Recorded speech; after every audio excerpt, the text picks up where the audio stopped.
Bonjour à tous, je m'appelle Corinne Frappin et je suis avocate au barreau de Paris. Le sujet dont je souhaite parler aujourd'hui est vice caché. Je vous rassure tout de suite, il est inutile d'éloigner les enfants.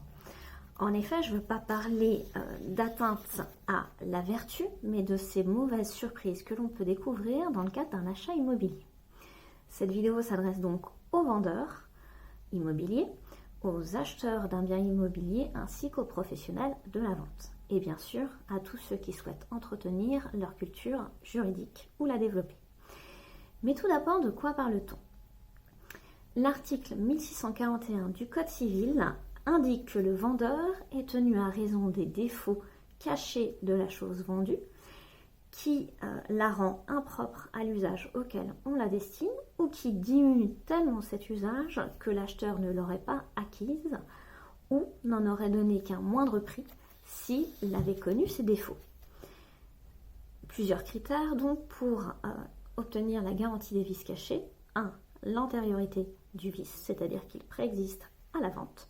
2. Le défaut caché, c'est-à-dire qu'il n'était pas visible avant la vente, ou en tout cas par l'acheteur. Et 3. L'impropriété de la chose ou la diminution très forte d'usage, c'est-à-dire que le bien immobilier devient inutilisable ou que son usage est très largement amoindri.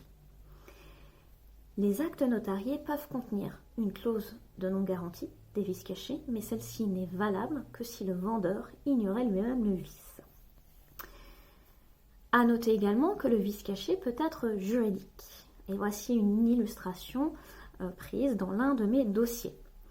Il s'agit de Monsieur I, mon client, qui fait l'acquisition d'un appartement duplex en 2011 auprès de Monsieur B.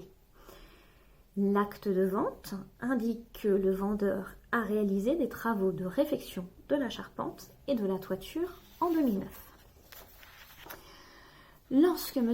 I revend son appartement en 2017, son notaire, dans le cadre de la préparation de l'acte de vente, lui demande de fournir les justificatifs des déclarations préalables de travaux réalisés et des autorisations délivrées pour l'aménagement des combles et pour l'installation de Velux. Monsieur I, mon client, n'était pas à l'origine de ces aménagements. Il se retourne vers son propre vendeur, Monsieur B, et les lui réclame.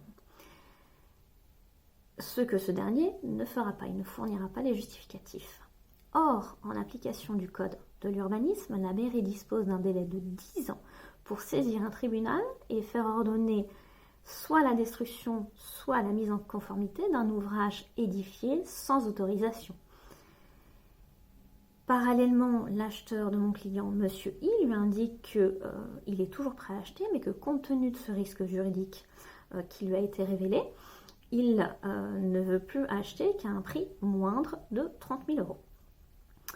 Mon client, qui était lui-même en train d'acheter dans une autre région, accepte cette proposition. Et par mon intermédiaire, essaye d'obtenir l'indemnisation de cette perte de valeur vénale auprès de son propre vendeur, Monsieur B. Ce dernier ne réagit pas, il refuse toute indemnisation. Nous avons donc saisi le tribunal et le tribunal a donné raison à mon client puisqu'il a estimé que la vente était affectée d'un vice juridique, il y avait un risque de destruction et comme tel a condamné Monsieur B non seulement à payer à mon client cette somme de 30 000 €, cette réduction du prix de vente qu'il avait octroyé, mais en outre des dommages et intérêts liés à tous les tracas subis du fait de ces aléas, de ces tracasseries liées à la vente. Et en plus, il a obtenu l'indemnisation de ses frais d'avocat. Le débiteur a fait appel et la cour d'appel ne s'est pas encore prononcée à ce jour. Je referai une vidéo dans quelques mois pour vous donner l'issue procédurale de cette affaire. Plus largement, je conseille aux vendeurs et aux professionnels de la vente immobilière d'être parfaitement transparents dans le cadre de la transmission des informations préalables à une vente immobilière. En effet, ne pas être transparent peut coûter très cher. Ça peut aller jusqu'à l'annulation de la vente. Si vous êtes dans une telle situation, n'hésitez pas à me contacter. Si cette vidéo vous a plu, n'hésitez pas à la commenter, à la liker, à la partager. Pour toute question immobilière, je suis joignable à mon cabinet au 01 53 31 32 34. Je vous remercie de votre attention.